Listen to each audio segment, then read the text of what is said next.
That's what we talked about in the locker room just now. I mean, we were in the exact same scenario the last time we played them, and there was no heads being hanging.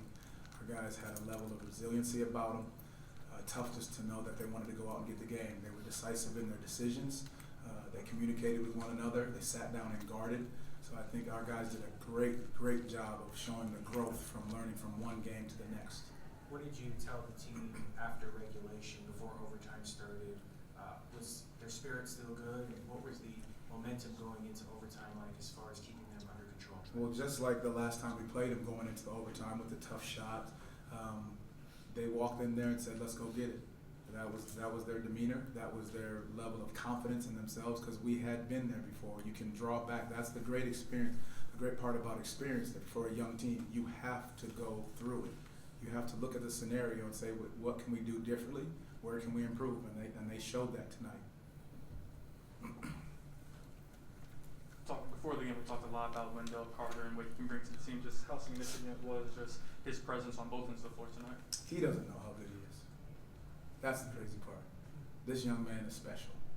You talk about his defensive presence, his offensive presence, his toughness, the voice and the resiliency he brings to that locker room. He's a warrior. There's only a few guys that can do what he does. Guard pick and rolls with the big, sit down and guard a big one-on-one, switch a pick and roll with a guard, and then get possessions where he's making shots and rolling to the rim and finishing. And those are plays where he sacrifices, and that's how these guys feel about him. Going to before Jerry made the three, what was the message to the team in the huddle before that play? Was there a message of possibly fouling? It's exactly the message was that between 4 and 10, you think about fouling if their back is turned, but the moment that Jimmy opened up, you have the risk of giving up a 4-point play. So we had 2 people on the ball. You have to credit Jimmy for hitting a tough shot. How important was Jalen tonight, especially in that fourth quarter? You know, the great part about it, you saw Jalen grow in the moment from the first quarter to the fourth quarter. You know, there was a couple plays in that first half that he wasn't happy about, and he took the advice from coaches and the players, and he went and made the right play, the right decision, the simple play, the simple decision. I thought he was great down the stretch.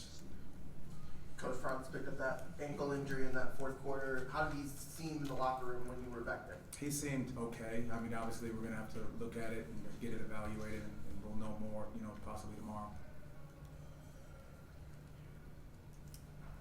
And the other side, I will say, I have to say it because our fans were fantastic. I cannot give these fans enough credit. They come out night in and night out, close game, and that support and that energy that they continue to give is something special.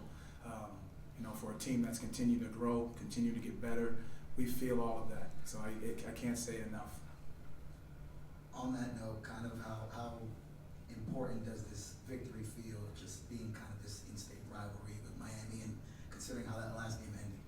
I think it's big. I think it always goes back to growth. And obviously, you come away with the victory, but I'm more proud of the fact that we were in the exact same scenario the last time we played them, and we didn't fold. We gained and learned and had from the experience of last time, and that shows growth of a young team. And that's what we're most proud of with these guys. Thank you, Coach Mosley. Thank you. We'll be back with Jalen and